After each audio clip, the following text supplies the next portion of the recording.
वैसे अभी टाइम है।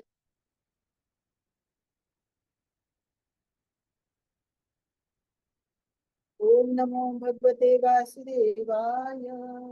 ओम नमो भगवते वासुदेवाय।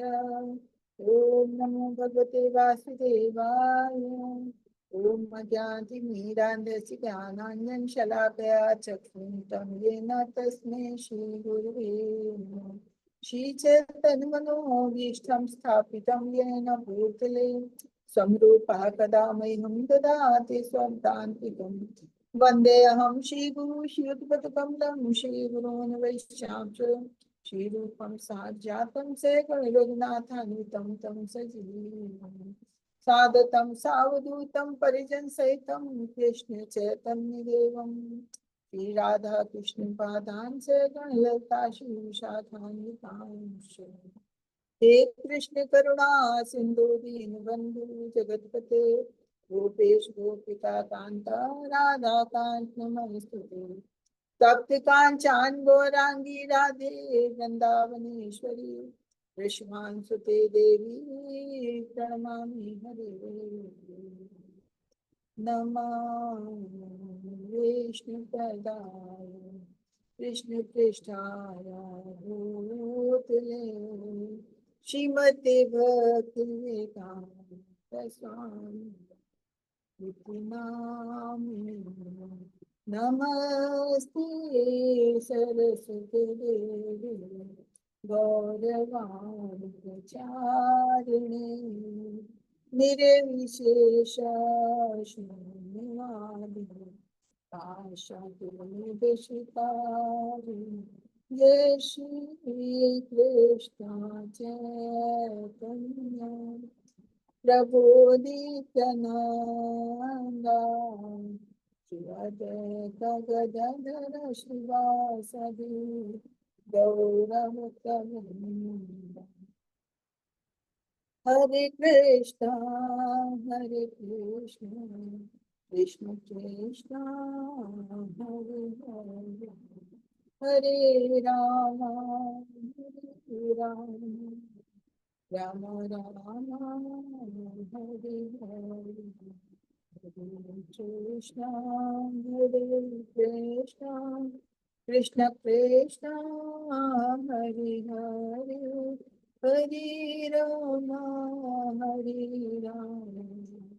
राम राम हरे हरे। हरे कृष्णा सभी को। हरे हरे कृष्ण कृष्णा माता माता जी, जी, दंडवत चरण प्रणाम। प्रणाम। आदर प्रणाम।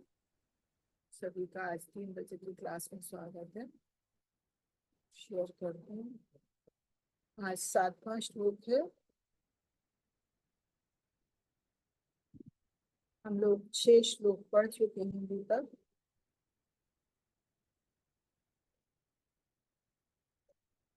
हरे कृष्णा सभी को। तो अभी तक हम लोग 6 श्लोक पढ़ चुके हैं ईशोपनिषद के। ईशोपनिषद के पहले श्लोक में भगवान प्रभुपाद जी ने ईशोवास्य नियम के बारे में बताया था कि ईशोवास्य नियम क्या है। हरे कृष्णा। छोटा सा प्रश्न है, ईशोवास्य नियम क्या है, कोई बता पाएगा?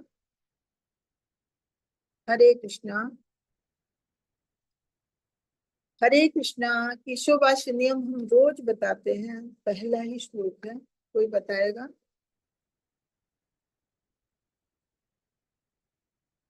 उसके बाद हरे कृष्णा, कृपया बताइए, जो भी आपको थोड़ा बहुत आया समझ में वही बताइए।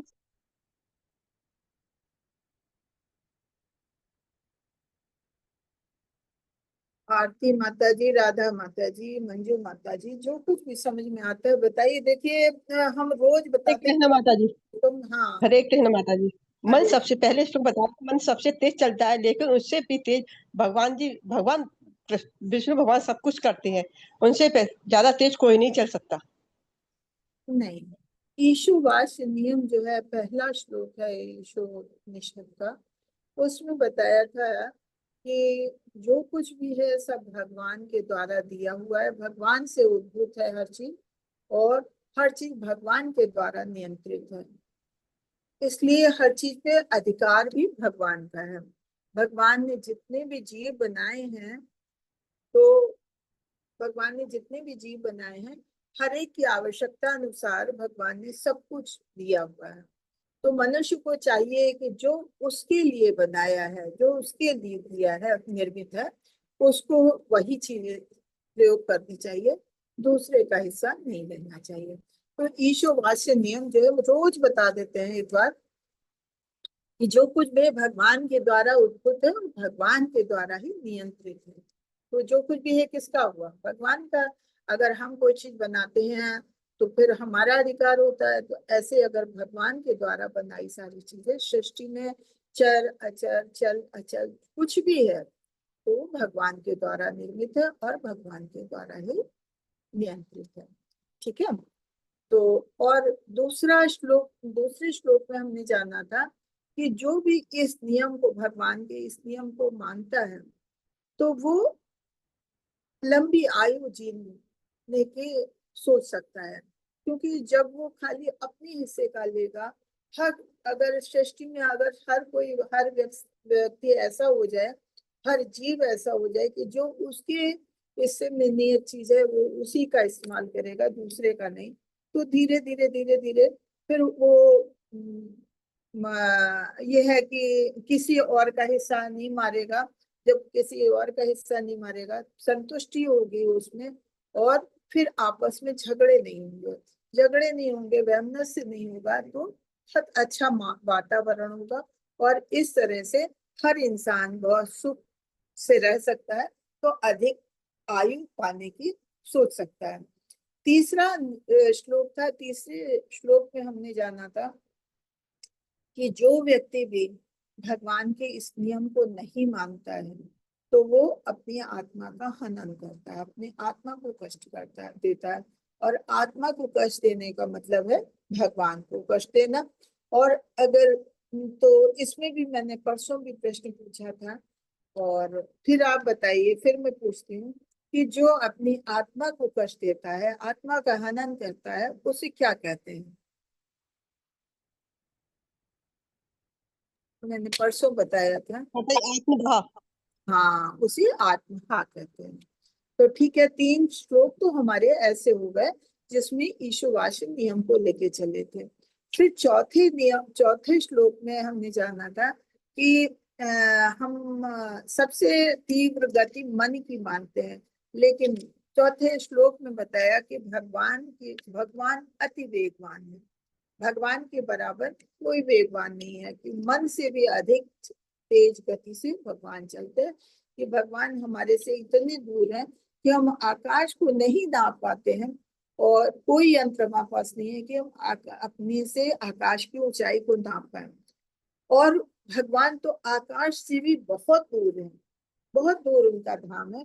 तो वो इतने दूर वो लोग धाम में रहते हैं, और लेकिन जब भी कोई उनका भक्त उनको का स्मरण करता है, तो भगवान तुरंत प्रकट हो जाते हैं। तो भगवान को अति वेगवान माना है, कि भगवान के बराबर कोई वेगवान नहीं है। उसके बाद हमने 5वें श्लोक में भगवान की और शक्तियों के बारे में जाना था, कि भगवान में अनन्य शक्तियां हैं। भगवान की शक्तियां बहुत विस्तृत हैं। एक तो 3 शक्तियां जानते ही हैं, अंतरंगा शक्ति, बहिरंगा शक्ति और तटस्था शक्ति। इसके अलावा भी भगवान में अनेकों अचिंत्य शक्तियां हैं, जिनके प्रयोग से वो इस दृश्य जगत में सब कुछ बनाते हैं, हर चीज नियंत्रित करते हैं। और अपने धाम में बैठे बैठे सूर्य, चंद्रमा, या ये जो वर्षा होती, वायु चलती है, इन सब के जो नियंत्रक देवता उन्होंने निर्धारित किए, सबको वहीं बैठे बैठे नियंत्रित करते रहते हैं। और सब ये तो इस तरह से भगवान की अचिंत्य शक्तियों के बारे में जानना था। भगवान सबके अंदर भी है, भगवान सबके बाहर भी। भगवान की विरोधाभास भी हमको हमने जाना था, कि भगवान ऐसे हैं कि जिनको हम कहते हैं भगवान चलते नहीं, भगवान एक ही जगह स्थिर रहते हैं। कैसे? कि भगवान मंदिर में है, लेकिन भगवान चलते भी है, भगवान बहुत वेगवान है, जैसा चौथे श्लोक में जाना। तो सारा विरोधाभास हो जाता है। भगवान हमारे अंदर भी है, भगवान हमारे बाहर भी है। भगवान अंदर कैसे हैं? परमात्मा के अंश रूप में हम हर जीव के हृदय में निवास करते हैं। और भगवान बाहर भी है। भगवान कैसे? विराट रूप के रूप में है। एक सारी सृष्टि भगवान का ही रूप है। तो इस तरह से भगवान के ऊपर एक विरोधाभास नियम लगता है कि जो एक बार कहते चलते, एक बार कहते नहीं चलते, एक बार कहते हैं अंदर है, एक बार कहते हैं बाहर है। तो इस तरह से भगवान की अचिंत शक्तियां हैं। भगवान की सारी शक्तियां उनके विरोधाभास नियम को बताती हैं। और फिर छठे श्लोक में हमने जाना था कि जो भगवान की भक्ति में आ जाता है, भगवान की भक्ति करता है, तो हर चीज वो भगवान के संदर्भ में देखता है। कि जो जैसे हमने पहले नियम में पढ़ा कि भगवान के द्वारा हर चीज बनाई गई है, तो हर चीज में भगवान है। अगर मनुष्य भगवान की भक्ति में आ जाता है, उसे हर वस्तु में भगवान दिखते हैं। भगवान को हर चीज में वो भगवान को जोड़ के चलता है। और जब भगवान को देखता है कि हर चीज में अंश रूप में भगवान है, तो फिर वो किसी चीज से घृणा नहीं करता है। क्योंकि जब हर जगह भगवान है, तो फिर भगवान से तो घृणा हम नहीं कर सकते। तो छठे श्लोक में हमने यही जाना था कि जो हर चीज को भगवान के रूप में देखता है, भगवान के अंश रूप में, तो वो कभी किसी से घृणा नहीं करता है। तो वो चाहे चींटी हो, चाहे हाथी हो, चाहे ब्रह्मा हो, चाहे कोई मनुष्य है, चाहे गरीब है, अमीर है, कुरूप है, रूपवान है, कोई भी है, निम्न कोटि का है, निम्न योनि का है, चाहे जैसा भी है, लेकिन उससे हमें घृणा नहीं करनी है। क्यों? क्योंकि सब तो भगवान के बनाए जीव है। और सब में हर जीव में भगवान का अंश है। तो फिर भगवान का अंश जब हर एक में है, तो हम भगवान के रूप में उन्हें देखेंगे, तो हमें किसी चीज से घृणा नहीं करनी है। और उनको योनि कैसे मिलती है? योनि उनके कर्म के अनुसार मिलती है, कि उन्होंने जो भी कर्म किए। तो उसमें फिर हमने छठे श्लोक में ये भी जाना था कि अगर कोई ब्राह्मण है, कोई आचार्य है, कोई भगवान का भक्त है, या वैष्णव है, या कोई गली में चलता हुआ कुत्ता है, उसमें भी फिर वो कोई फर्क नहीं देखता है। क्यों? क्योंकि उसके पूर्व जन्म के कर्म ऐसे थे कि उसे कुत्ते की योनि मिली है, लेकिन भगवान तो उसमें, भगवान का अंश उसमें भी है। और जो वैष्णव है, वो भगवान की भक्ति करता रहा है, इसलिए उसे वैष्णव परिवार में, वैष्णव रूप में जन्म मिला है। तो हम जो भगवान से जोड़ के हर चीज को देखता है, तो वो किसी से भी घृणा नहीं करता है। तो अब हम सातवां श्लोक देखेंगे। सातवें श्लोक में भी भगवान से ही संबंधित चीजें है कि भगवान का स्फुलिंग कैसे है, भगवान कैसे सबके अंदर है। ये षट गोस्वामी दिखाए, जो षट गोस्वामी के बारे में बताया गया है, जो षट गोस्वामी चैतन्य महाप्रभु के सबसे प्रिय थे। जैसे कि उसमें रूप गोस्वामी और सनातन गोस्वामी खास थे, जिन्होंने ये पुस्तकें लिखी हैं। हरे कृष्णा। श्री राधा माधव की जय। ईशोपनिषद का सातवां श्लोक। सातवां श्लोक देखिए, हम हर श्लोक को शुरू से रोज रिवाइज करते हैं। तो हम चाहते हैं कि जब हम उसमें से कोई छोटा सा प्रश्न करें, तो आप लोगों को आना चाहिए। और कोई जरूरी नहीं आपको हर चीज आए। अगर नहीं आती है, तो जब हम क्लास खत्म करते हैं, पूछते हैं किसको क्या नहीं समझ में आए, तो प्लीज आप लोग हमसे पूछा करें। हरे कृष्णा। यस्मिन् सर्वाणि भूतानि आत्मा आत्मैव भूत विजानतः तत्र को मोह का शोक एकत्वम् अनुपश्यतः। इसका भावार्थ है, जो सदैव समस्त जीवों को आध्यात्मिक स्फुलिंग के रूप में भगवान के ही समान गुण वाला देखता है, वही वस्तुओं के असली ज्ञाता है, हो जाता है। तो फिर उसके लिए मोह या चिंता कैसी? कि जब यहाँ ये बता रहे हैं, समस्त जीवों में भगवान का स्फुलिंग है, आध्यात्मिक स्फुलिंग है। जैसे हम कहते हैं परमात्मा का अंश हर जीव के अंदर है। तो अगर जो लोग ऐसा देखते हैं कि प्रत्येक जीव में भगवान का स्फुलिंग है, तो फिर वो हर चीज का ज्ञाता हो जाता है, हर चीज के बारे में जान जाता है कि हर चीज में तो भगवान का स्फुलिंग है, तो भगवान के उसमें गुण है, तो उससे घृणा नहीं करेगा। तो फिर उसके लिए मोह या चिंता कैसे? जब हर जगह भगवान है, तो फिर मोह किसी चीज से क्या करना, चिंता कैसी? भगवान तो सब कुछ पूरा करने वाले हैं, इसलिए कोई चिंता की आवश्यकता नहीं है।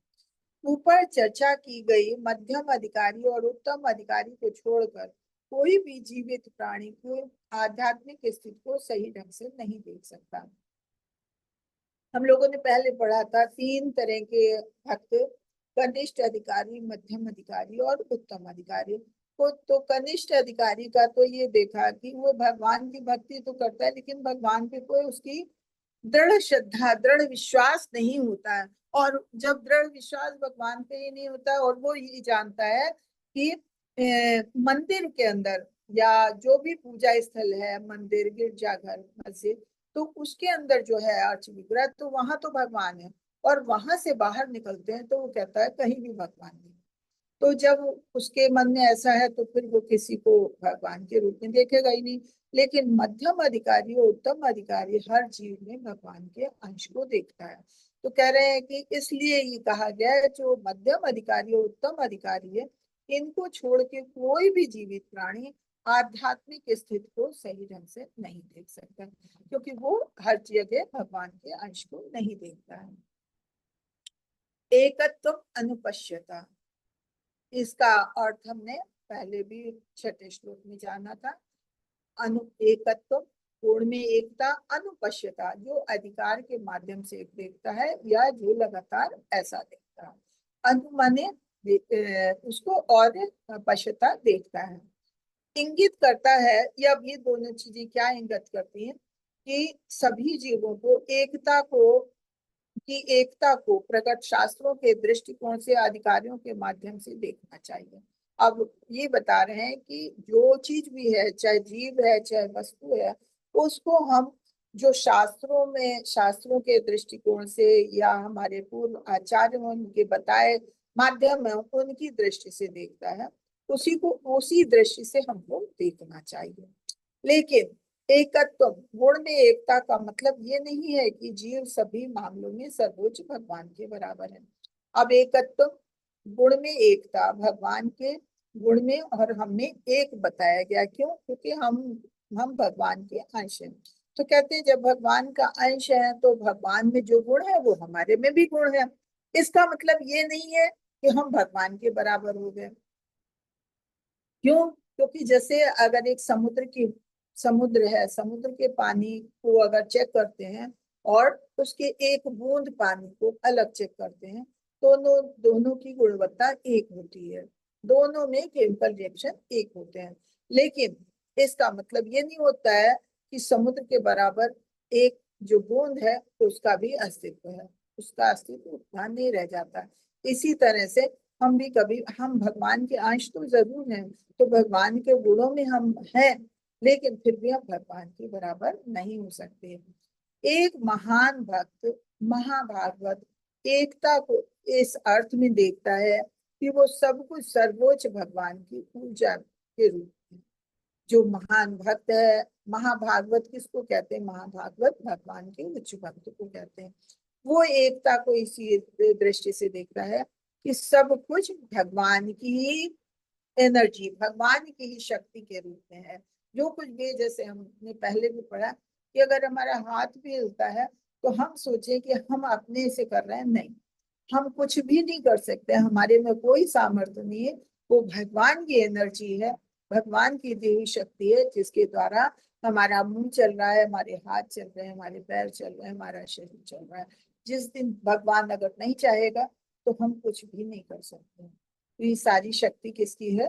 भगवान की शक्ति है जो हमें चला रही है।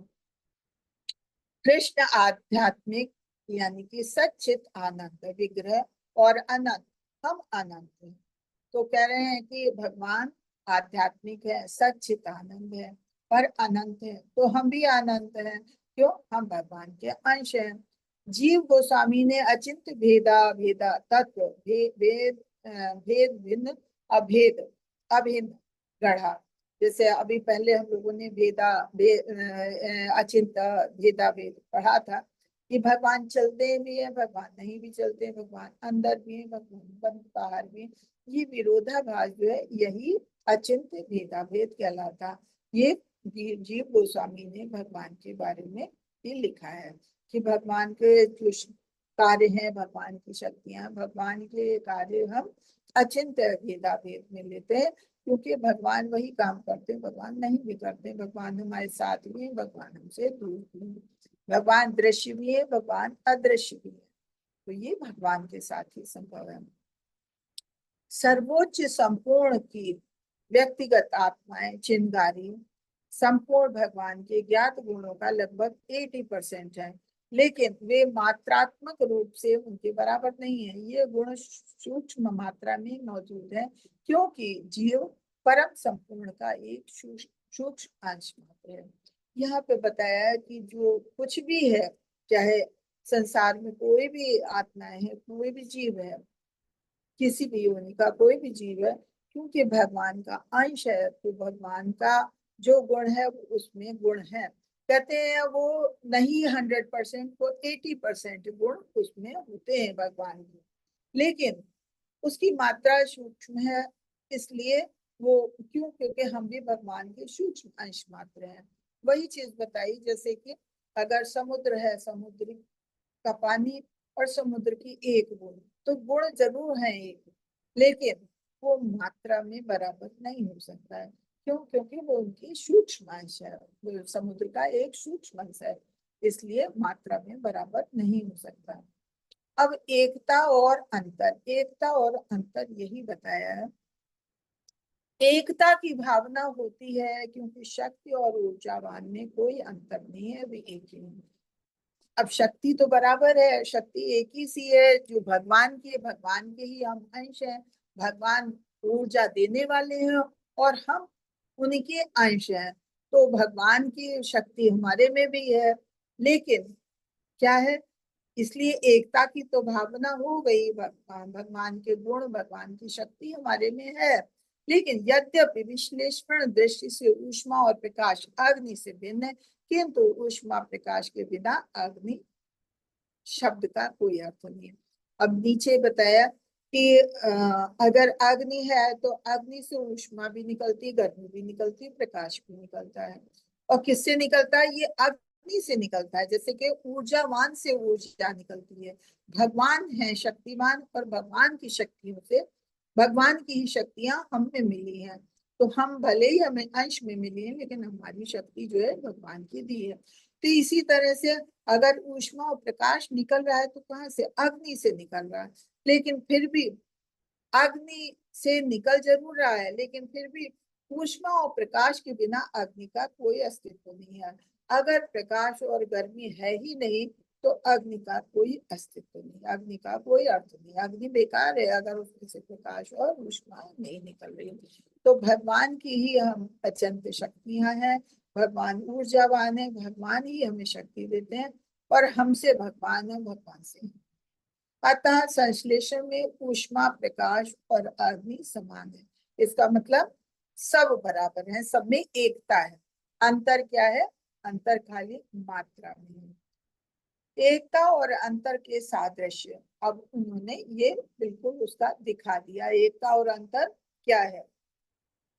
कि समुद्र की एक बूंद में नमक की मात्रा की तुलना पूरे महासागर में मौजूद नमक की मात्रा से नहीं की जा सकती, लेकिन बूंद में भी मौजूद नमक रासायनिक संरचना में समुद्र के मौजूद सभी नमक के बराबर है।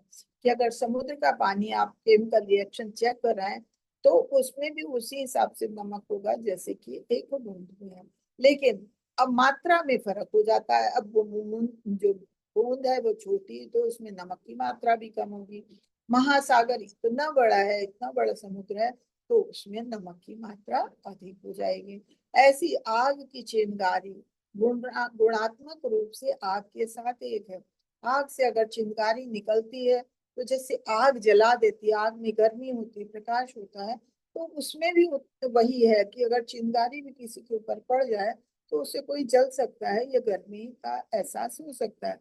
क्यों? क्योंकि वो आग का ही एक अंश है। लेकिन उसमें शक्ति जो है वो गर्मी या प्रकाश जो है अग्नि के बराबर नहीं होगी। चिंगारी की का प्रकाश और चिंगारी की जो गर्मी है वो अग्नि के बराबर नहीं हो सकती। तो ये एकता और अंतर बताया है कि एकता क्या है कि गुणों में तो एक हो सकते हैं, लेकिन मात्रा में एक नहीं हो सकते हैं। परिवार या राष्ट्र, हालांकि इसके सदस्य अलग अलग व्यक्ति हैं, उनकी रुचि समान है। क्योंकि जीव एक ही सर्वोच्च कुल के सदस्य हैं, इसलिए उनकी और सर्वोच्च सत्ता के हित भिन्न नहीं है। हमारा एकमात्र हित कृष्ण का हित है। अब हम कृष्ण के परिवार के हैं, तो हमारी भी सोच वही होनी चाहिए जो भगवान की है। जो भगवान का हित है वही हमारा हित है, तो हमको वही सोचना चाहिए। क्योंकि सर्वोच्च सत्ता किसकी है? भगवान की है। जो घर में बड़ा होता है उसी की सत्ता चलती है, और उसी की प्रसन्नता के लिए हर कोई कार्य करता है, तभी वो परिवार सुखी रहता है। तो ये सृष्टि के सत्ताधारी कौन है? भगवान कृष्ण है, और भगवान कृष्ण के द्वारा ही ये सृष्टि चलती है। तो हमको कृष्ण को हमेशा प्रसन्न रखना है। अगर कृष्ण प्रसन्न है तो हम भी प्रसन्न होंगे। सर्वोच्च सत्ता भगवान के द्वारा ही चलती है, तो जिसमें भगवान का हित है वही कार्य हमें करना चाहिए। आध्यात्मिक संस्थाएं भोग के लिए होती हैं, जैसा कि वेदांत सूत्र 1.2.12 में कहा गया, आनंद मायोभ्यास कि आध्यात्मिक संस्थाएं जो भी होती है वो भोग के लिए होती है। भोग के लिए मतलब आनंद के लिए होती है। प्रकृति और संविधान, प्रत्येक जीवित प्राणी जिसमें सर्वोच्च भगवान और उसके प्रत्येक अंश और अंश शामिल है, शाश्वत आनंद के लिए। अब चाहे प्रकृति है, प्रकृति के संविधान है, चाहे जीवित प्राणी है, कोई भी है, अब ये सब क्योंकि भगवान के अंश है, तो अगर भगवान शाश्वत तो हम शाश्वत, भगवान प्रसन्न तो हम प्रसन्न। तो अगर हम भगवान के साथ जुड़ के चलते हैं तो हम भी आनंदमय रहेंगे, हम भी प्रसन्न रहेंगे। अगर भगवान से दूर हम अपने को कर लेंगे तो हमारा आनंद समाप्त हो जाता है। किस तरह से समाप्त होता है? ये भौतिक तंबू में बंधी जीव, भौतिक तंबू क्या है? ये सृष्टि है कि सृष्टि में भौतिक जीवन की आवश्यकता की हर चीजें हैं। अब यहाँ पे जीव हमेशा भोग की तलाश में लगा रहता है, लेकिन गलत मत। भोग की तलाश मतलब आनंद की, प्रसन्नता की, खुशी की तलाश में भौतिक जगत में मनुष्य घूमा करता है, तलाश करता है आनंद की, लेकिन वो गलत मंच है। गलत मंच क्यों है? क्योंकि हम यहाँ भौतिक जगत में जो आनंद की और प्रसन्नता को ढूंढते हैं, खुशी को ढूंढते हैं, वो हमारी शाश्वत खुशी नहीं होती है, शाश्वत आनंद नहीं होता है। कैसे नहीं होता है? कि अगर हम एक आदमी है, वो उसे किसी औरत से मोह हुआ, उसने उससे शादी रचा ली, पत्नी बनी, उसका परिवार बना, उसके बच्चे हुए, वो सोच रहा है कि हमको इससे खुशी मिलेगी, इसीलिए उसने उससे शादी की, फिर बच्चे हुए, परिवार बना कि हमें इससे खुशियां मिलेंगी। लेकिन क्या ये खुशियां मिल रही हैं? जैसे जैसे परिवार बढ़ता जा रहा है उसकी जिम्मेदारियां बढ़ती जा रही हैं, फिर परिवार की खुशी के लिए उसको मेहनत करनी पड़ती है, पैसा कमाना, धन कमाना है कि हमारा परिवार खुश रहे, हमारी परिवार की जरूरतें पूरी हो। तो इस तरह से वो उसमें लगा रहता है और दिन रात मेहनत करता जाता है। लेकिन ये सारी खुशियां शाश्वत नहीं है, सारी खुशियां समय के अनुसार हैं, काल के साथ समाप्त होती जाती हैं। एक इंसान सारी चीजें जोड़ता है, धीरे धीरे उसका शरीर कमजोर पड़ता है, आखिर वो मर के चला जाता है और मृत्यु हो जाती है और सारी चीजें यही छूट जाती हैं। तो जो उसने आनंद की चीजें सोची थी कि हाँ हमने आनंद के लिए, अपने भोग के लिए, अपने सुख के लिए सामान जोड़े थे, तो क्या वो उसके साथ रही? नहीं, वो सब कुछ छोड़ के चला गया। या परिवार होता है, परिवार में अगर कोई चला गया तो भी उसको लगता है कि हाँ वो उससे उसका सुख था, लेकिन जब वो छोड़ के चला जाता है तो वो सारा सुख क्षण भर में चला जाता है। या उसने बहुत बड़ी इमारत बनाई है तो ये सोच के कि हाँ हम इसका भोग करेंगे, आनंद का भोग करेंगे, लेकिन पता चला एक बाढ़ आई या कोई ऐसा तूफान आया कि उसका मकान गिर गया, तो क्या वो क्षण भंगुर है, वो तुरंत उसका सारा किया करा है बेकार हो जाता है। तो कह रहे हैं इस तरह से भौतिक तंबू क्या है? सृष्टि को कहा गया है, भौतिक संसार को कहा गया। अब यहाँ पे जीव हमेशा अपने सुख की तलाश करता रहता है, लेकिन ये गलत मंच है। क्यों? क्योंकि यहाँ की कोई खुशियां भी शाश्वत नहीं है, आज है तो कल नहीं है। इसके ये सारी खुशियां, खुशियों के सही सही मंच क्या है? सही मंच है भगवान से जोड़ना। अगर हम भगवान से जोड़ते हैं तो भगवान हमारा साथ कभी नहीं छोड़ते हैं। और भगवान ही ऐसे हैं कि भगवान के जो लीलाओं में, भगवान के गुणों में, भगवान के नाम में जो सुख है वो शाश्वत सुख है, वो कभी भी समाप्त होने वाला सुख नहीं है। जितना आप भगवान के करीब जाएंगे उतना आप सुखी अपने को महसूस करें, क्योंकि जब भगवान से हम जुड़ते हैं तो भौतिक चीजों के प्रति हमें मोह खत्म होने लगता है, और जो कि हमारे लिए शाश्वत नहीं था। अब हम उसको जब छोड़ देते हैं तो और भगवान से जुड़ जाते हैं, भगवान की तुष्टि के लिए सारे कार्य करने लगते हैं, तो हमें लगता है कि हमारी तो सारी खुशी इसी में, फिर हमें किसी चीज से मोह नहीं रह जाता। जब मोह नहीं रह जाता तो हमारी कोई आवश्यकता इतनी नहीं रह जाती, हमें इस शरीर से मोह नहीं रह जाता, हमारी आवश्यकताएं धीरे धीरे कम होती जाती हैं। जब कम होती जाती है तो फिर हमें भाग दौड़ करना, कोई किसी चीज के पीछे भागने की आवश्यकता नहीं होती है, हमारी दौड़ भाग खत्म हो जाती है, हमारा मन खाली भगवान में रम जाता है। और इस तरह से हमें शाश्वत सुख मिलता है। हम एक जगह बैठे बैठे, हमें नहीं होता है कि हाँ हम बहुत अच्छे कपड़े पहने, हम बहुत सुंदर लगे, हम हमें जीवन के ये भौतिक सुख मिले, नहीं, भौतिक चीजों से फिर लगाव धीरे धीरे खत्म होता जाता है, और खत्म होता जाता है, हम भगवान से जुड़ते जाते हैं, और जुड़ते जाते हैं तो अंत में फिर क्या है, भगवान हमें अपने धाम को ले जाते हैं, तो वो हमारे लिए शाश्वत सुख होता है। हरे कृष्णा। अच्छा, अभी और है, हम सब खत्म हो गया। हम कैसे आनंद लेते हैं निर्गुण होके, भौतिक गुणों के बिना उस मंत्र मंच पर सर्वोच्च अपने असंख्य सहयोगियों के साथ स्वयं का आनंद लेते हैं। जब हम निर्गुण हो जाते हैं कि हमें ना सत्व गुण, ना रजोगुण, ना तमो गुण, इन चीजों का, भौतिक चीजों से हम परे हो जाते हैं, तो हम अपने असंख्य सहयोगियों के साथ आनंद का अनुभव करते हैं। भोग की वस्तु पे कभी टकराव नहीं होता, क्योंकि भोग का वास्तविक केंद्र सर्वोच्च भगवान है। जब सांसारिक चीज होती है तो भोग की वस्तु पे टकराव होता है। दो भाई होते हैं, आपस में झगड़ा करते हैं, पता चला मकान के लिए, माता पिता खत्म हो गए, जो कुछ भी है उसके लिए झगड़ा करते हैं। लेकिन भगवान से जो जुड़ जाता है तो फिर वो की वस्तु सबके लिए क्या है, खाली भगवान को प्रसन्न करना, और भगवान को प्रसन्न करना हर एक का एकमात्र केंद्र हो जाता है। तो फिर आपस में किसी चीज के लिए टकराव नहीं होता है कि नहीं हमको ये चाहिए, हर एक क्या है, बस एक यही होता है उद्देश्य कि हमें भगवान को प्रसन्न करना है। तो फिर कभी कोई टकराव नहीं होता, हर कोई भगवान को प्रसन्न करने के लिए कार्य करता है, और वो शाश्वत सुख उसे प्राप्त होता है।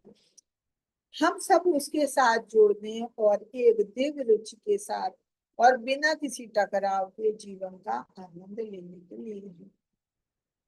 तो हम सबका उद्देश्य भी यही है, हमारे लक्ष्य यही है। मनुष्य जीवन मिला है तो हमारा लक्ष्य यही है कि हमारी दिव्य रुचि हो, हम भगवान के साथ जुड़े और भगवान के को प्रसन्न करें, और इस तरह से हमें आपस में कोई तरह किसी तरह का कोई टकराव नहीं हो, और जीवन का आनंद लें।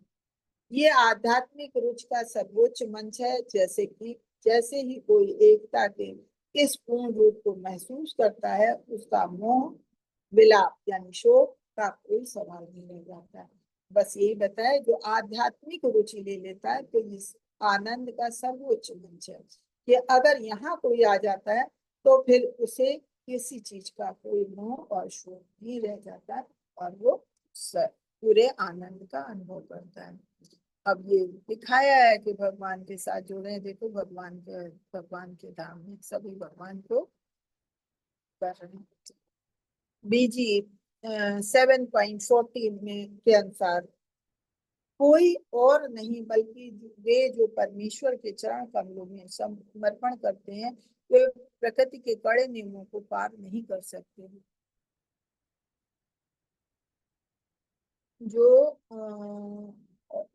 कोई और नहीं बल्कि वे जो परमेश्वर के चरण कमलों में समर्पण करते हैं, वे प्रकृति के कड़े नियमों को पार नहीं कर सकते। इस प्रकार यदि हम भ्रम और चिंता से छुटकारा पाना चाहते हैं और विविध हितों से एकता बनाना चाहते हैं तो हमें भगवान को उनकी रुचि की सेवा करते हुए उनकी गतिविधियों में लाना चाहिए, तभी हम आत्म रुचि को समझ सकते हैं। कि अब ये ऊपर कुछ गड़बड़ लग रहा है। जो लोग परमेश्वर के चरण कमलों में समर्पण करते हैं वे प्रकृति के कड़े नियमों को पार नहीं कर सकते, वो कड़े नियमों को पार कर जाते हैं। जो भगवान के चरण कमलों में समर्पण करते हैं तो वो तो प्रकृति के सारे नियमों को पार कर जाते हैं, क्योंकि उनके लिए कोई गुण पे वो नहीं रह जाता है। इस प्रकार कोई भ्रम और चिंता से छुटकारा पाना चाहता है तो बस भगवान से भी जुड़ना चाहिए।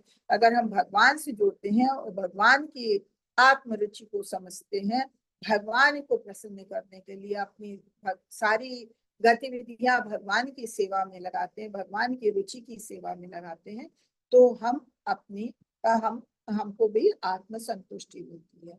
और भगवान फिर उसका बेड़ा पार करते हैं। जैसे देखिए कि आर्त है, वो पानी में डूब रहा है, उसने भगवान को पुकारा तो भगवान जो है गर्भ पे विराजमान हो गया और तुरंत उसका हाथ थामने के लिए आ गए। तो जो भगवान का ध्यान करता है तो भगवान उसकी रक्षा करते हैं और उसे हर तरह का आनंद मिलता है। आत्मभूत और ब्रह्मभूत। यहाँ वर्णित आत्मभूत बीजी 18.54 वर्णित ब्रह्मभूत रुचि के समान। सर्वोच्च आत्मा या आत्मा स्वयं भगवान है। और बीजी 18.54 में भी यही बताया गया है कि जो भगवान से जुड़ता है वो ब्रह्मभूत अवस्था को प्राप्त कर लेता है। और ब्रह्मभूत अवस्था को प्राप्त करने का मतलब है कि उसे हर तरह का आनंद प्राप्त होता है। बीजी 18.54 में यही कहा है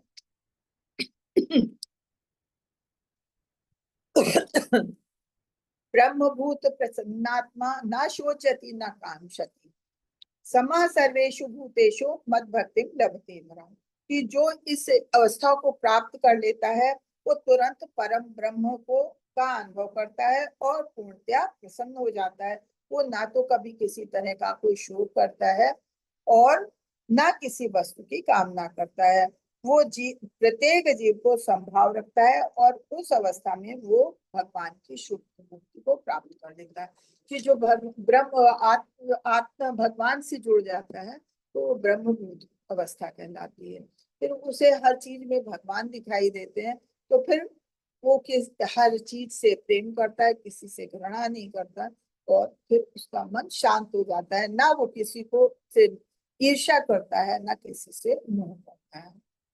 केवल सर्वोच्च आत्मा या परमात्मा सभी व्यक्तिगत सूक्ष्म प्राणियों को बनाए रखता है, क्योंकि परम भगवान उनके स्नेह से आनंद प्राप्त करना चाहते हैं। जैसे पिता जो अपने बच्चों के माध्यम से खुद को विस्तारित करता है और आनंद प्राप्त करने के लिए उनका रख रखाव करता है, पितरों की आज्ञा मानने से एकता और सुख मिलेगा। अब जैसे एक परिवार है तो पिता ये सोचता है कि हाँ आज हमारे बच्चे हैं, बच्चे बड़े हो जाएंगे तो बच्चे बड़े होंगे, हमारे परिवार का विस्तार होगा और हमें सुख मिलेगा, बच्चों से सुख मिलेगा। तो वो फिर बच्चों के रख रखाव में बच्चों को अच्छे से अच्छा ज्ञान देना चाहते हैं कि बच्चे उनके अच्छे को निकले। जब बच्चे अच्छे निकलेंगे तभी उनका भी नाम होगा और बच्चे भी सुखी होंगे, वो भी सुखी होंगे। इसी तरह भगवान सबके पिता हैं। वो चाहते हैं वो सारे, चाहे बड़ा प्राणी है चाहे सूक्ष्म प्राणी है, सब पे भगवान पे अपनी दया बरसाते हैं और चाहते हैं सभी उनके स्नेह के पात्र हों और सभी आनंद का अनुभव करें। भगवान सबके पिता हैं। जैसे घर में एक पिता अपने परिवार को बढ़ाता है और सुखी देखना चाहता है, ऐसे भगवान भी ये परम दयालु हैं। वो हम सब उन्हीं की संतान, तो भगवान सबको प्रसन्न और आनंदमय देखना चाहते हैं।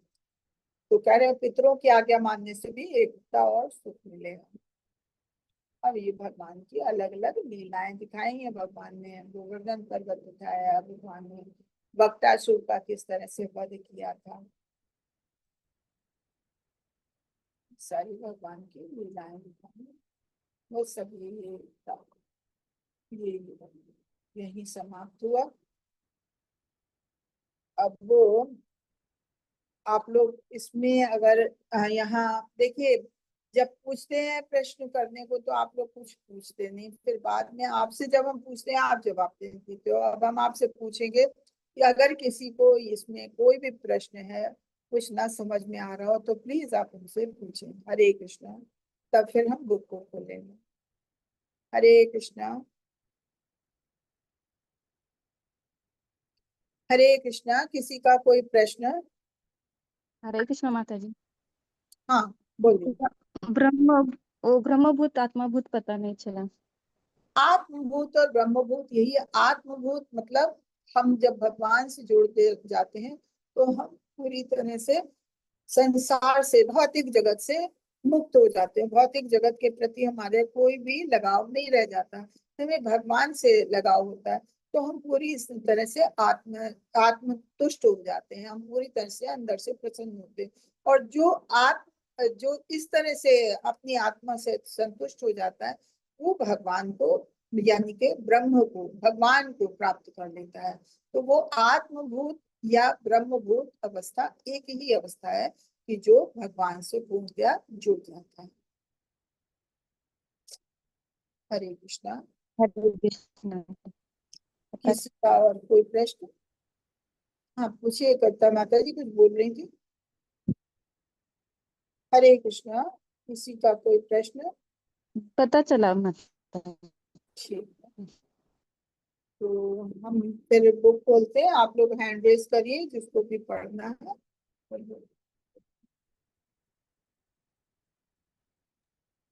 हरे कृष्णा, प्लीज हैंड रेज कर लीजिए ताकि हम सबको एक मौका दे सके पढ़ने के लिए।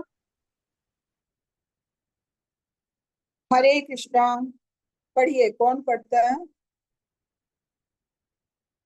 सबको पढ़ने की उत्सुकता होनी चाहिए। जब आप पढ़ेंगे तो आपको समझ में भी आएगा। हरे हरे कृष्ण। कृष्णा, अंशु कुमारी माता जी आप पढ़ लीजिए। हरे कृष्ण माता जी। हरे।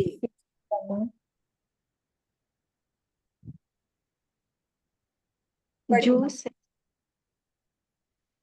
शिल प्रभुपाद कीजिए, शिल प्रभुपाद द्वारा जो सदैव समस्त जीवों को आध्यात्मिक स्फुलिंग के रूप में भगवान के ही समान गुण वाला दिखता है, वही वस्तुओं का आसानी असली ज्ञाता हो जाता है। तो फिर उसके लिए मोह या चिंता कैसी? तात्पर्य, मध्यम अधिकारी तथा उत्तम अधिकारी जिनका वर्णन ऊपर किया गया है, उनके अतिरिक्त अन्य कोई भी व्यक्ति जीव की आध्यात्मिक स्थिति को सही सही नहीं देख पाता। गुणात्मक दृष्टि से जीव परमेश्वर से अभिन्न है। जिस प्रकार अग्नि से के स्फुलिंग और अग्नि गुण की दृष्टि से एक है, फिर भी मात्रा की दृष्टि से ये स्फुलिंग अग्नि के समान नहीं है, क्योंकि स्फुलिंग में ताप और प्रकाश की जो मात्रा रहती है, और वह अग्नि के ताप तथा प्रकाश की मात्रा के तुल्य नहीं होती है। महाभागवत को इनमें एकत्व इसलिए दिखाता है क्योंकि वह प्रत्येक वस्तु को परमेश्वर की शक्ति के रूप में देखता है। क्योंकि शक्ति तथा शक्तिमान में कोई अंतर नहीं होता है, अतएव उसमें एकत्व का भाव होता है। यद्यपि विश्लेषणात्मक दृष्टि से ताप तथा प्रकाश मंत्र सात ये प्रकाश से अग्नि पढ़िए। से अग्नि से भिन्न है, तथापि ताप तथा प्रकाश के बिना अग्नि शब्द का कोई अर्थ नहीं रह जाता है। इसलिए समासिक रूप में ताप, प्रकाश तथा अग्नि सभी एक है। हरे इस कृष्ण। मंत्र थोड़ा सा रुकिए मतलब। तो यहाँ पे वही बताया ना कि मध्यम अधिकारी और उत्तम अधिकारी जो कि भगवान को मानते हैं, उनके अलावा कोई भी व्यक्ति जो आध्यात्मिक स्थिति को सही नहीं जान पाता, क्योंकि आध्यात्मिक स्थिति क्या है? जो भगवान से जुड़ा है। और जो भगवान से जुड़ा ही नहीं, तो वो आध्यात्मिक स्थिति को कैसे समझ पाएगा? कह रहे हैं कि गुणात्मक दृष्टि से जीव और परमेश्वर अभिन्न है। क्योंकि हम परमेश्वर का अंश है, इसलिए गुणात्मक रूप से हम उन्हीं के जैसे हैं। लेकिन मात्रा में हम उनके बराबर नहीं हो सकते हैं। क्यों? जैसे कि अग्नि है, अग्नि की अगर एक चिंगारी है तो उसका कोई अस्तित्व नहीं रह जाता, वो थोड़ी सी देर में जाके समाप्त हो जाती है। उसमें उतनी गर्मी नहीं होती है, उसमें उतना प्रकाश नहीं होता, जबकि वो भगवान को एक अग्नि जो कि उसमें इतना प्रकाश और गर्मी है उसी का अंश है, ऐसी भगवान का हम अंश है। तो भगवान की शक्ति, शक्ति और शक्तिमान में कोई अंतर नहीं होता। तो ठीक है, भगवान की हम भगवान की शक्ति हैं, तो ठीक है, हम में और भगवान में गुणात्मक रूप से कोई अंतर नहीं है, लेकिन हमारा अस्तित्व भगवान से अलग होकर बहुत जल्दी समाप्त हो जाता है।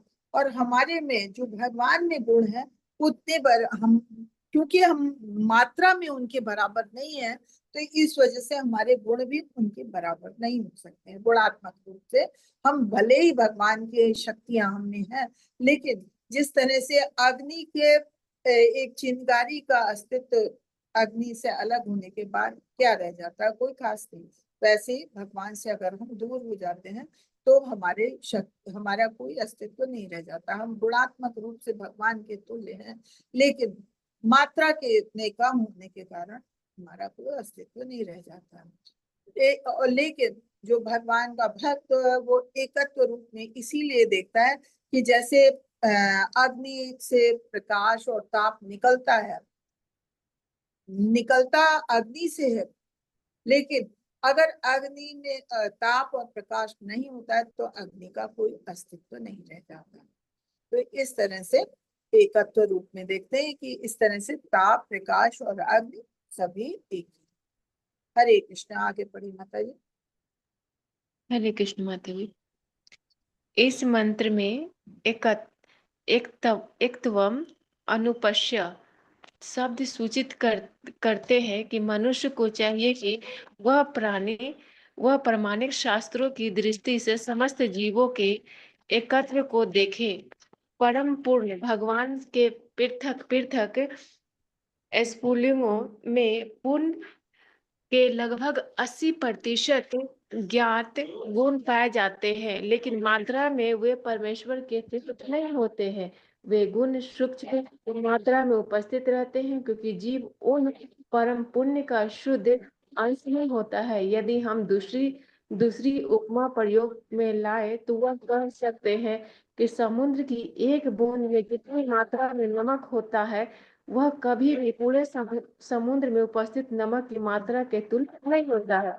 लेकिन एक बूंद में उपस्थित नमक अपने रासायनिक संघटक में सारे समुद्र की में उपस्थित नमक के ही समान होता है। यदि गुण और मात्रा दोनों की दृष्टि से व्यष्टि जीव परमेश्वर के तुल्य होता तो उसके भौतिक प्राकृतिक के वश में होने का प्रश्न नहीं उठता। पिछले मंत्रों में बताया जा चुका है कि कोई भी जीव, यहाँ तक कि बलशाली देवता भी परम पुरुष से किसी भी प्रकार से बढ़कर नहीं हो सकते। अतएव एकत्व का अर्थ यह नहीं कि सब जीव सभी प्रकार के परमेश्वर के समान है। इतना संकेत अवश्य है कि व्यापक अर्थ में दोनों का एक ही अभिष्ट प्रयोजन है। जिस प्रकार एक परिवार के सभी सदस्यों का एक ही स्वार्थ रहता है, या कि राष्ट्र में राष्ट्रीय स्वार्थ एक ही होता है, भले ही नागरिक कितने विभिन्न व्यक्तियों क्यों ना हो, क्योंकि सारे जीव एक ही परम परिवार के अंश है। परम पुरुष तथा इन अंशों का स्वार्थ भिन्न नहीं, क्योंकि जीव परम पुरुष का पुत्र है। जैसी भगवत गीता 7.5 में कहा गया है, ब्रह्मांड भर के सभी जीव, उनमें पक्षी, रसी, सृप, चींटियां, जलचर, वृक्ष इत्यादि सम्मिलित है, परमेश्वर की तटस्थ शक्ति से उद्भूत है। अतएव ये सभी परम पुरुष के परिवार से संबंधित है। इनमें स्वार्थों का नहीं है। हरे आध्यात्मिक जीव। थोड़ा हरे सा कृष्ण। थोड़ा सा रुक जाओ। यहाँ पे बताए एक बात तो अनुपश्यत का अर्थ कि ये शब्द सूचित करते हैं कि मनुष्य को चाहिए कि प्रामाणिक शास्त्रों की दृष्टि से समस्त जीवों को एक तरह से देखे, कि हमको सबको, जितने भी सृष्टि में जीव हैं सबको एक दृष्टि से देखना चाहिए। क्यों सब भगवान के ही स्त्रीलिंग, भगवान के ही अंश रूप में है, इसलिए हमको सबको ये उसी हिसाब से देखना चाहिए। और भगवान के अंश है, इसलिए भगवान के गुण भी करीब करीब 80% गुण भी उनमें है। लेकिन मात्रा में कम होने के कारण वो भगवान के तुल्य नहीं हो सकते। कोई भी जीव भगवान के तुल्य नहीं हो सकता। भगवान की के गुण सूक्ष्म मात्रा में उपस्थित है तो ठीक है, भगवान के गुणों में हम भगवान के गुण हम में आए हैं। जैसे कि समुद्र की एक बूंद है, समुद्र की बूंद में अगर हम केमिकल रिएक्शन देखें तो बूंद में वो नमक नमक होता है उसी हिसाब से जैसे समुद्र में है। लेकिन समुद्र के पानी की मात्रा इतनी अधिक है और बूंद की छोटी सी, तो उसी हिसाब से बूंद में कम नमक होगा और समुद्र में बहुत सारा नमक होगा। ऐसी भगवान, हम भगवान के बहुत ही सूक्ष्म अंश है। तो इसलिए भगवान के अगर गुण हमारे में है भी तो हमारी क्या है और क्या हैसियत है, हम तो बहुत छोटा अंश है। भगवान बहुत बड़े हैं, भगवान हमसे महान है, भगवान पूरी सृष्टि को चलाने वाले हैं, तो हम उनके तुल्य कभी नहीं हो सकते हैं। हाँ ये है उनका, उनके अंश है इसलिए उनके गुण हैं। जैसे पिता का बेटा होता है तो पिता में, बेटे में भी पिता के गुण होते हैं। लेकिन भगवान और हम में बस यही है एकत्व में, हम देखे जरूर कि हाँ भगवान के अंश है तो भगवान के गुण हम में है। लेकिन क्योंकि हम बहुत सूक्ष्म अंश है, इस वजह से इसका हर्ष क्या होता है कि हम जल्दी ही प्रकृति के अंश वश में आ जाते हैं, भौतिक जगत में आते हैं। तो भौतिक जगत में आके माया के संसर्ग में आते ही हम उसके दास बन जाते हैं बहुत जल्दी। क्योंकि भगवान के गुण तो हमारे उतने तो नहीं रह जाते हैं, हम बहुत सूक्ष्म अंश है, तो वैसे ही हमारे पास गुण भी उतने ही कम होंगे। गुण कम होंगे तो फिर भगवान का हम में उतनी शक्ति नहीं होती, भगवान की बराबर शक्ति नहीं होती है, और इससे हम भौतिक जगत के वश में बहुत जल्दी आ जाते हैं। अगर भगवान के बराबर हमारी गुण और मात्रा दोनों भगवान के बराबर होते तो शायद हम भी कभी भौतिक प्रकृति के माया के चक्कर में नहीं पड़ सकते थे। तो यहाँ पे यही बताया है कि देवता, और चाहे जितने बड़े से बड़ा देवता हो जाए लेकिन वो भी भगवान से बढ़कर या भगवान के समान नहीं हो सकता। जैसा कि हम लोग पहले भी पढ़ते रहे हैं। और जो हम लोगों का वो है अपराध खोज, उसमें भी पहला दूसरा सेंटेंस ये कि ब्रह्मा शिव जैसे देवता भी न भगवान से बड़े हो सकते हैं न भगवान से अलग हो सकते, पृथक भी नहीं हो सकते। क्यों? क्योंकि भगवान के द्वारा बनाए गए हैं। तो हम भगवान से अलग भी नहीं हो सकते, भगवान के बराबर नहीं हो सकते। हाँ भगवान के अंश हैं तो उनका गुण हमारे में है।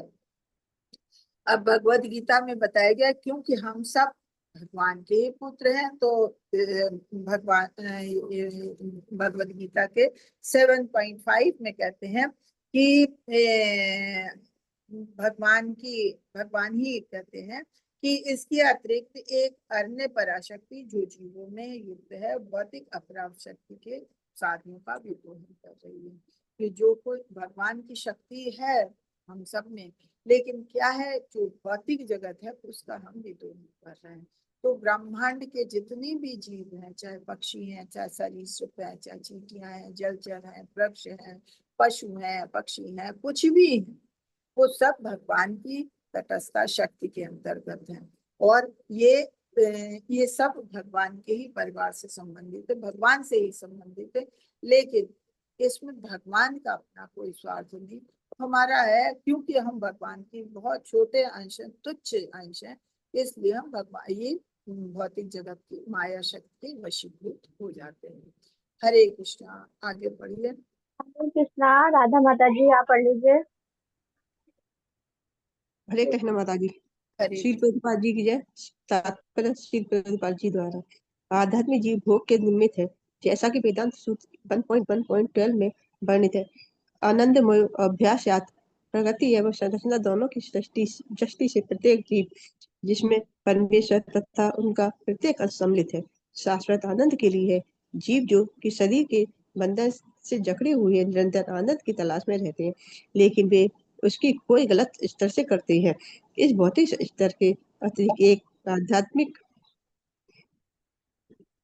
स्तर भी होता है, आध्यात्मिक स्तर भी होता है जहाँ परम भौतिक गुणों का लेश मात्र भी नहीं रहता, अतः वह स्तर निर्गुण कहलाता है। निर्गुण स्तर पर भोग की वस्तु को लेकर कभी कोई झगड़ा नहीं होता, लेकिन इस भौतिक जगत में विभिन्न जीवों के बीच निरंतर टकराव होता रहता है, क्योंकि यहाँ पर भोग का अद्भुत केंद्र उपेक्षित है।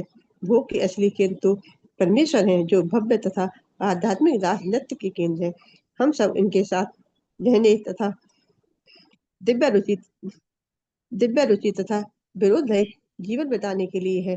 आध्यात्मिक रुचि का यह उच्चतम स्तर है, और ज्यों ही कोई एकत्व के इस पूर्ण रूप को पा लेता है, त्यों ही मोह या शोक का कोई प्रश्न ही नहीं रह जाता है। हरे कृष्ण। माता जी थोड़ा सा हरे कृष्ण। तो यहाँ पे बताया आध्यात्मिक जीव भोग के निमित्त है, जैसा कि वेदांत सूत्र में वर्णित है। आनंदमयो व्यासात, प्रकृति एवं संरचना दोनों की दृष्टि से प्रत्येक जीव जिसमें परमेश्वर तथा उनका प्रत्येक अंश सम्मिलित है, शाश्वत आनंद के लिए है। जो भगवान, हम सब जितने भी जीव हैं भगवान के ही अंश हैं, और ये हम शाश्वत आनंद के लिए हैं। अगर हम भगवान से जुड़े हैं, भगवान से जुड़े रहते हैं, तो शाश्वत आनंद के लिए हैं। क्यों? क्योंकि भगवान आनंद की मूर्ति है। जीव जो शरीर के बंधन से जकड़े हुए हैं, वो जब हम भगवान से जुड़े हैं तो हम शाश्वत आनंद की प्राप्ति करते हैं, क्योंकि भगवान सब।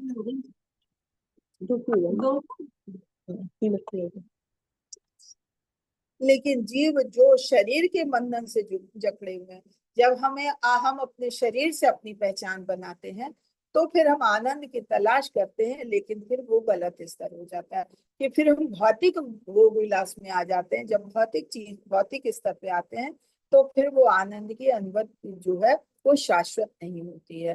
क्यों? क्योंकि फिर भौतिक चीजों के प्रति हमारा आकर्षण बढ़ जाता है, हम उसके पीछे भागने लगते हैं, वो आनंद हमारा स्थायी नहीं होता है। लेकिन इसी के अतिरिक्त आध्यात्मिक स्तर होता है। आध्यात्मिक स्तर अगर हम भगवान से जोड़ते हैं, तो वहां पे भौतिक गुणों का लेश मात्र भी असर नहीं होता, भौतिक चीजों का कोई वो नहीं है। तो फिर क्यों? क्योंकि वो भौतिक गुणों से दूर है। न भौतिक गुण उसमें कम, सत्व गुण, रजोगुण, तमोगुण से कोई मतलब नहीं है। भगवान के घर में सब कुछ आनंद है, वो सब गुणों से परे है, निर्गुण है। इसलिए फिर वहां किसी चीज के लिए कोई झगड़ा नहीं होता है, कुछ नहीं होता है, तो आनंद ही आनंद है। यहाँ भौतिक जगत में है, हम हर चीज के लिए झगड़ा करते हैं, ईर्ष्या करते हैं। हमारा पड़ोसी है, उसके पास है, ये है, हमारे पास क्यों नहीं है, हमारे भाई के पास ये है, हमारे पास क्यों नहीं है। तो इसके लिए फिर हम दूसरे से ईर्ष्या करते, झगड़ा करते हैं भोग के लिए, आनंद के लिए। लेकिन जहाँ आध्यात्मिक है, वहां भौतिक चीजों का कोई लेश मात्र भी जगह नहीं है, वो निर्गुण है, भौतिक गुणों से परे है। तो फिर वहां किसी चीज के लिए कोई झगड़ा नहीं होता, इसलिए आपस में जीवों के बीच में कोई टकराव नहीं होता, और आनंद ही आनंद है। ये भगवान का धाम है। हरे कृष्णा। आगे पढ़िए, आगे पढ़ी माता जी। हरे कृष्णा। राधा माता जी पढ़िए माता जी। अगर कोई और पढ़ना चाहता है, किसी और को। ऐसी सभ्यता का परिणाम नहीं, कहा परिणाम नहीं, परिताप या ऐसी पर यहाँ पढ़ी, देवरुचि तथा विरोध रहित जीवन बिताते। दिव्य रुचि तथा विरोध रहित जीवन बिताने के लिए है। आध्यात्मिक रुचि का यह उच्चतम स्तर है, और ज्यों ही कोई एकत्व के रूप इस रूप पूर्ण रूप को पा लेता है, त्यों ही मोह या शोक का कोई प्रश्न ही नहीं रह जाता है। ईश्वर विहीन सभ्यता का उदय माया से होता है, और ऐसी सभ्यता का परिणाम परिताप या शोक होता है। आधुनिक राजनीतिकों ने जिस प्रकार की ईश्वर विहीन सभ्यता का प्रतिपादन किया है, वह सदा चिंताओं से ओतप्रोत रहती है, क्योंकि यह किसी भी समय ध्वस्त की जा सकती है। यही प्रकृति का नियम है। जैसा कि भगवत गीता 7.14 में कहा गया है कि जिन लोगों ने भगवान के चरण कमलों में आत्मसमर्पण कर रखा है, उनके सिवाय कोई भी प्रगति के कड़े नियमों को नहीं लांघ सकता। इसलिए यदि हम सही प्रकार के मोह तथा चिंताओं से मुक्त होना चाहते हैं, और अपने विभिन्न स्वार्थों में एकत्व लाना चाहते हैं, तो हमें अपने सारे कार्यकलापों के मध्य ईश्वर को लाना होगा। हमारे हरे कार्यकलाप कृष्ण। माता जी थोड़ा सा रुक जाते हैं। अब यहाँ बताया देव रुचि और विरोध रहित जीवन बिताने के लिए आध्यात्मिक रुचि का ये उच्चतम स्तर है।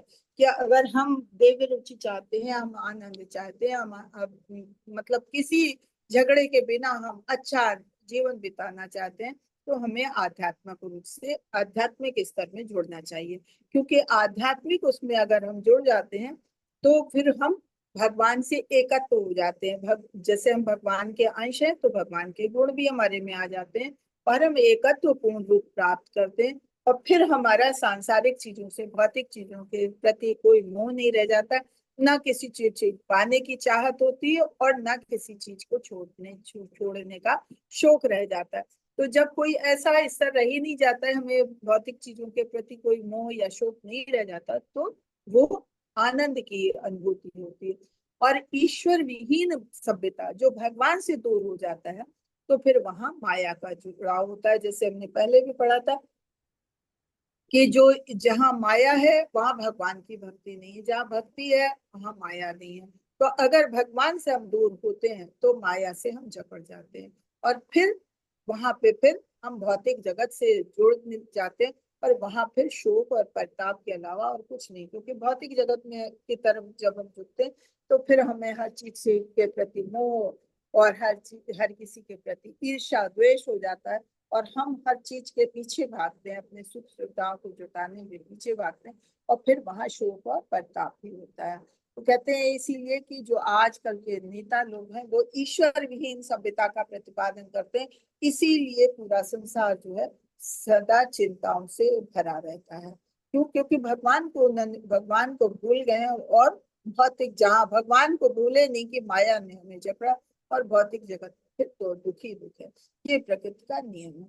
भगवत गीता के 7.14 में भी कहते हैं कि जिन लोगों ने भगवान के चरण कमलों का आत्मसमर्पण कर दिया, उसमें यही कहते हैं कि भगवान की ये शक्ति जो है, माया शक्ति ऐसी है कि उसका पार पाना बहुत मुश्किल है। लेकिन जो भगवान से जुड़ जाता है, भगवान के चरण कमलों का में आत्मसमर्पण कर देता है, तो फिर वो ये नियमों को आराम से लांघ जाता है। फिर माया का उस पर कोई असर नहीं होता। जो प्रकृति के 3 गुण हैं, तीनों गुणों को आसानी से लांघ जाता है और फिर उस पर माया का असर नहीं होता है। तो इसलिए यहाँ यही बताया जा रहा है कि अगर हम मोह और चिंता से मुक्त होना चाहते हैं तो हमको फिर इन सब चीजों से दूर होके एकत्व लाना पड़ेगा, अपने स्वार्थों में एकत्व लाना होगा। और एकत्व लाने का मतलब हम भगवान से जुड़े। भगवान से जहाँ दूर हुए माया ने हमें घेरा और हम चिंता और मोह से घिर जाते हैं। तो अगर हम भगवान से जुड़े रहेंगे, एक चिंगारी का अस्तित्व तभी तक रहता है जब तक वो अग्नि से जुड़ी होती है। तो अगर उसी तरह से हम अगर भगवान से जुड़े रहते हैं तो हमारा मोह और लोभ ये सब चीज कुछ नहीं होती। इन सब चीजों से हम मुक्त होते हैं और हम हर तरह से चिंता मुक्त होते हैं। हरे कृष्ण माता जी। और पढ़िए। हरे कृष्ण माता जी। हमारे कार्यकलापों के फलों का उपयोग केवल भगवान के हित में होना चाहिए, अन्य किसी प्रयोजन के लिए नहीं। केवल भगवान का हित ध्यान में रखकर ही हम यहाँ पर वर्णित आत्मभूत शब्द तथा भगवत गीता 1854 में वर्णित 18.54 में वर्णित ब्रह्मभूत शब्द को समझ सकते हैं, जिसका अभिप्राय एक ही है। परम आत्मा तो स्वयं भगवान है और सूक्ष्म आत्मा जीव है।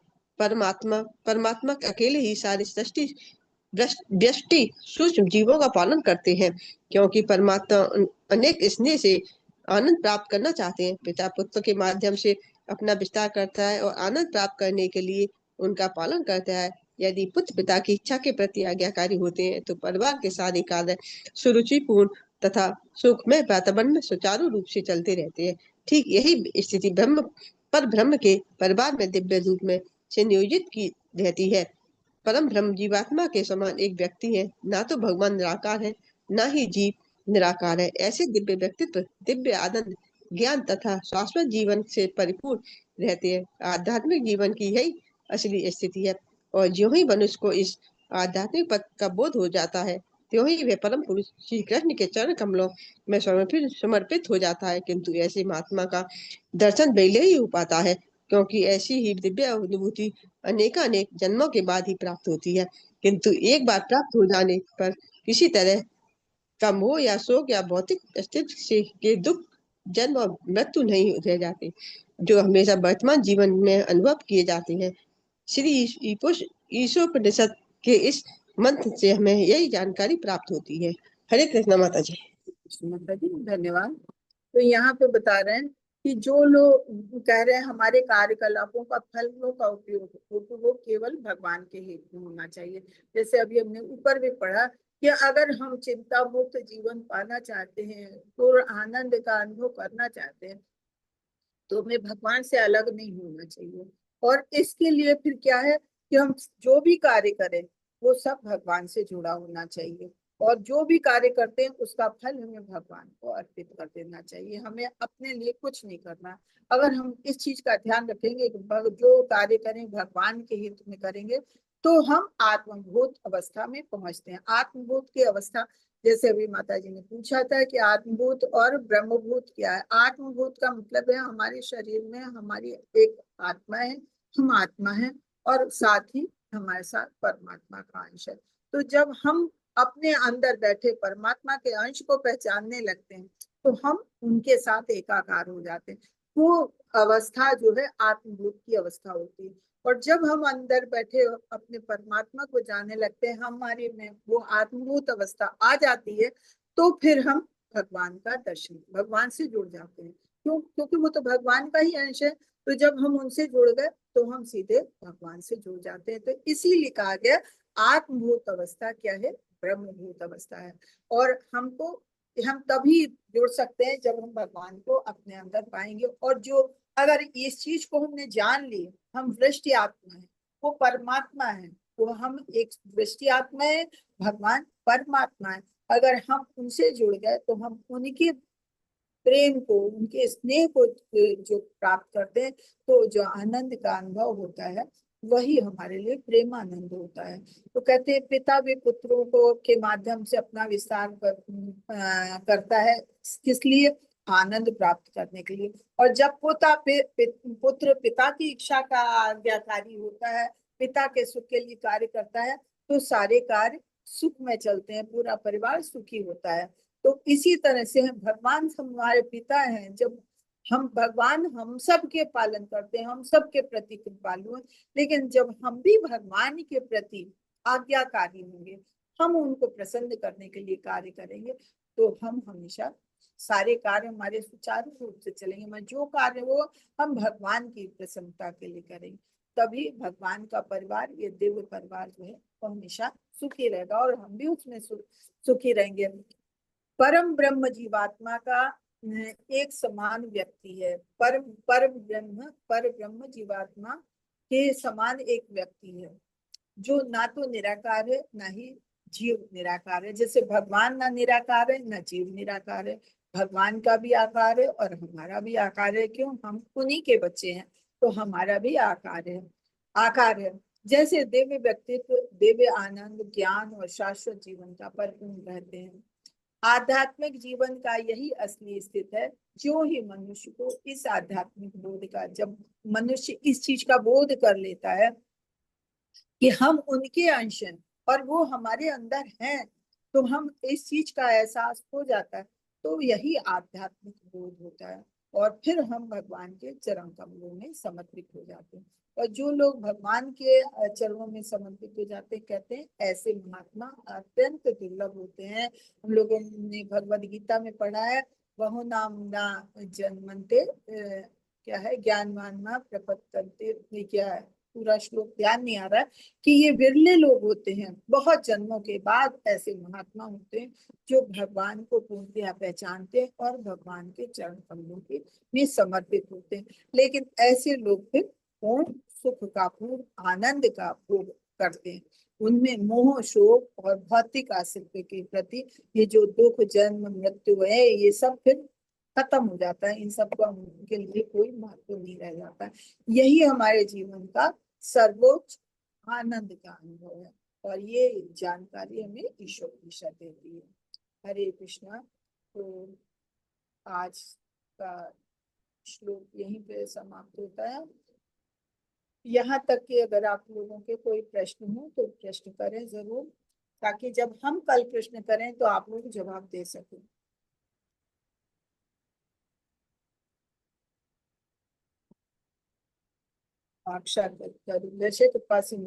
पतितानां वैष्णव अनंत कोटि वैष्णव भक्ति। जय श्री हरिदास ठाकुर की जय। जगत गुरु शिव प्रपाद। हरे कृष्ण। आप सभी का बहुत बहुत धन्यवाद, सभी को सादर प्रणाम। ये बताइए किसी का कोई प्रश्न है तो प्लीज आप पूछिए, ताकि हम कल जब प्रश्न करें तो आप लोग सब उसका जवाब देने के लिए तैयार हो। हरे कृष्णा। किसी का कोई प्रश्न? जब आप लोगों को सब कुछ समझ आ जाता है तो जब हम पूछते हैं तो प्रश्न के आंसर आपको देने चाहिए। जहां नहीं समझ में आता है तो आप पूछिए हमसे। हरे कृष्णा। चलिए ठीक है, अगर किसी माता जी किसी का हैंड रेज नहीं है। हाँ कोई बात नहीं, अगर कोई हैंड रेज नहीं, कोई नहीं पूछता, कोई बात नहीं। लेकिन फिर कल हम मिलते हैं। सभी का धन्यवाद है। कृष्णा माता जी, दंडवत प्रणाम। सभी के अटेंडेंस फिल हो गई है। हरे हरे कृष्ण माता हाँ जी बोलिए अंशु जी। माता, बोलिए कुछ बोल रही? हरे कृष्ण माता जी, दंडवत प्रणाम माता जी। चलिए दंडवत प्रणाम। हरे कृष्णा। कल मिलते हैं, समय से ज्वाइन करिए। हरे कृष्णा। हरे कृष्ण माता